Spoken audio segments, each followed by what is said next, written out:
107.7 MMTC Radio. The Next Generation Channel.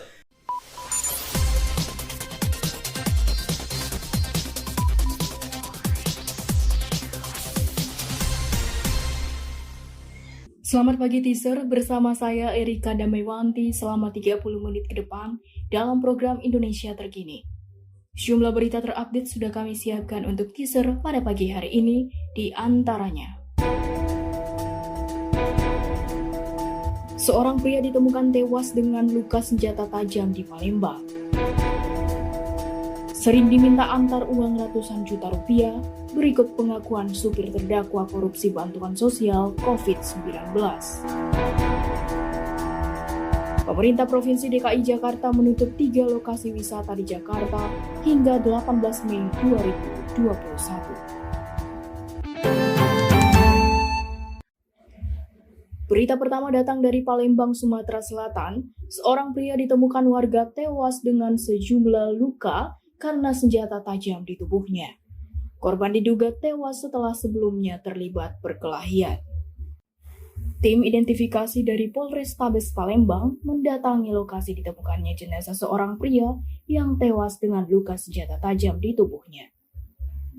Tepat di sebelah kantor Lurah 910 Ulu Palembang, korban belakangan diketahui bernama Ali Saibi, warga Jalan Tembok Baru, Lorong Sahati. Saat ditemukan warga, korban tergeletak bersimpah darah di ujung lorong. Di dekatnya ada sebilah senjata tajam terhunus dan sarung sajamnya. Dalam olah TKP yang dilakukan polisi menemukan luka senjata tajam di tubuh korban.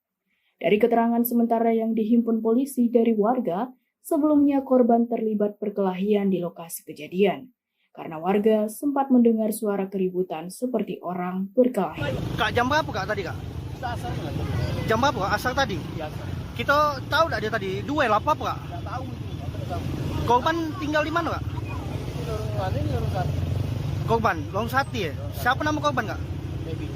Itu ada musuh apa mana Kak? Tidak tahu tuh, ada musuh ya. Tahu-tahu sudah ini ya? Dia sudah terkapar. Sudah terkapar Kak? Iya. Oh. Jadi tidak ini Kak ya? Tidak tahu Kak musuhnya siapa Kak ya? Tidak tahu. Apa dia punya masalah apa mana Kak? Tidak tahu. Tidak tahu. Korban kemudian dibawa polisi ke Rumah Sakit Bayangkara Palembang untuk pemeriksaan lebih lanjut.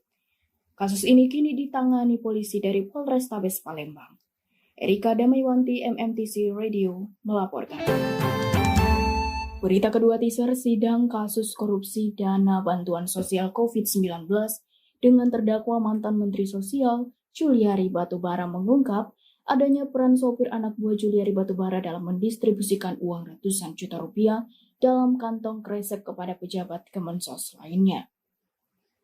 Persidangan menghadirkan saksi bernama Sanjaya yang merupakan mantan sopir dari Matius Joko Santoso, mantan pejabat pembuat komitmen di Kementerian Sosial yang juga merupakan terdakwa kasus korupsi bantuan sosial.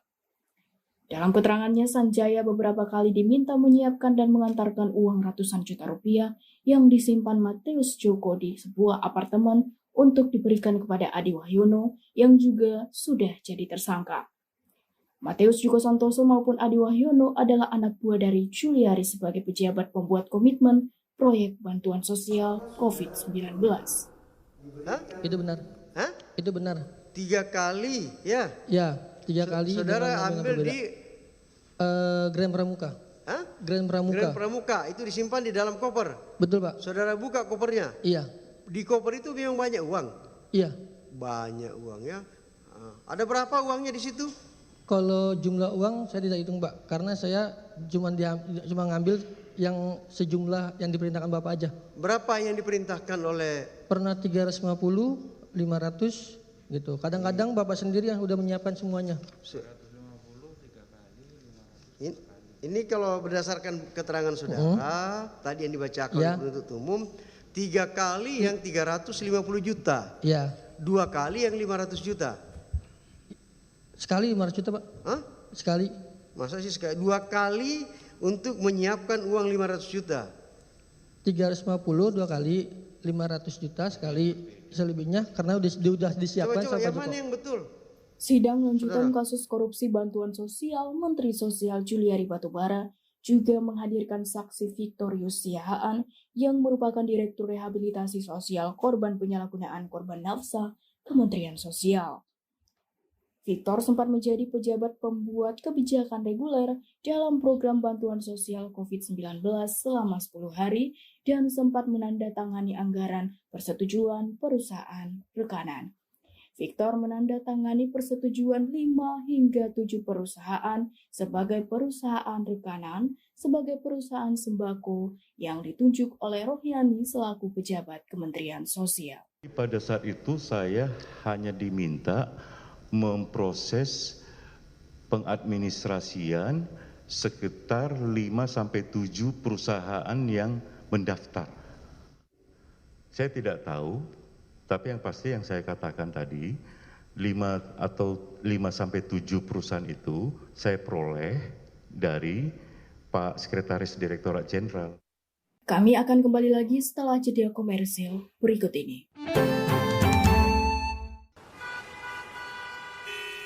Macet banget sih, gak tahu capek apa. Pulang kerja udah sore, lapar lagi. Sabar, Mat. Jangan ngeluh gitu terus nanti macetnya juga terurai. Sabar. Tuh, udah azan maghrib kan? Sholat dulu, Gih. Pas tuh, sebelah ada musola. Nggak asal, males banget. Bete pengen di rumah aja, santai. Ahmad, gak boleh gitu Tuhanmu kan gak ngajarin kamu untuk menunda-nunda ibadah kan? Sama seperti Tuhanku yang kalau setiap minggu kita datang ke gereja untuk meminta ampunan dan memohon melalui doa-doa. Udah, sholat dulu ya sana. Ya udah, gue sholat dulu ya. Walau kita berbeda, saling mengingatkan dalam kebaikan adalah wajib hukumnya. Karena perbedaanlah yang menyatukan kita dan sejatinya kita diciptakan sama. Iklan layanan masyarakat ini dipersembahkan oleh Radio Edukasi. Berita selanjutnya, himbauan untuk tetap di rumah saja selama libur Lebaran nampaknya tidak sepenuhnya diindahkan masyarakat. Sejumlah tempat wisata dipadati pengunjung hingga beberapa pengelola terpaksa menutup area wisata karena telah melebihi kapasitas dan menimbulkan kerumunan padat. Batasi kecuali penghuni dilarang masuk dulu. Naiknya jumlah pengunjung, jumlah pengunjung ke kawasan wisata kuliner maupun ke arah pantai. Untuk menghindari kerumunan, sementara akan kita batasi atau kita hentikan dulu. Kita menghimbau kepada seluruh warga masyarakat agar maklum bahwa situasi saat ini memang belum memungkinkan untuk kita melaksanakan kegiatan di luar atau sampai dengan terjadi kerumunan. Kejadian serupa terjadi di Taman Impian Jaya Ancol. Sempat terjadi lonjakan pengunjung, pengelola Ancol memutuskan menutup operasional dari 15 hingga 17 Mei. Ancol akan kembali beroperasi pada Selasa tanggal 18 Mei. Untuk tiket yang sudah dibeli bisa dikembalikan dan juga di-reschedule dengan mengakses website Ancol. Penanganan serupa juga terjadi di Taman Mini Indonesia Indah dan Taman Marga Satwa Ragunan. Pengunjung membludak. Di Taman Mini Indonesia Indah, sejumlah pengunjung yang sudah memiliki tiket tidak bisa masuk karena jumlah pengunjung di dalam lokasi wisata telah melebihi kapasitas syarat protokol kesehatan. Di Lebak, Banten, pengunjung Pantai Carita nampak membludak. Calon pengunjung lainnya diminta putar balik, padahal pemerintah Provinsi Banten memutuskan menutup seluruh tempat wisata hingga 30 Mei karena berstatus zona merah dan oranye.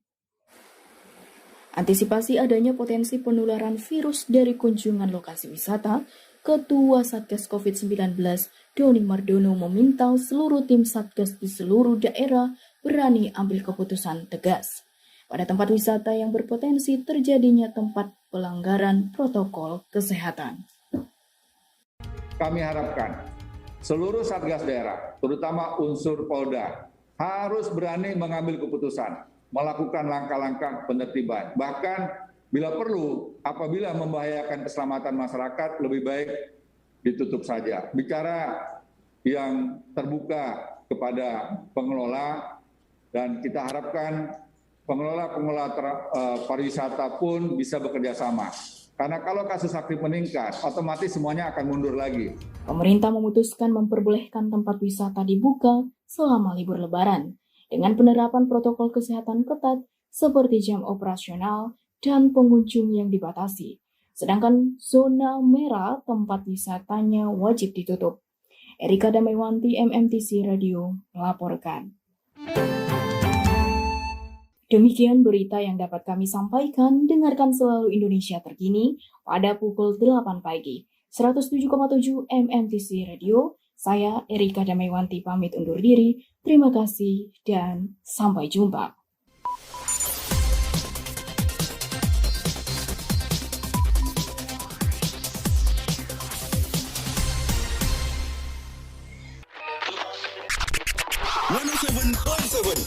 MMTC Radio. The Next Generation Channel.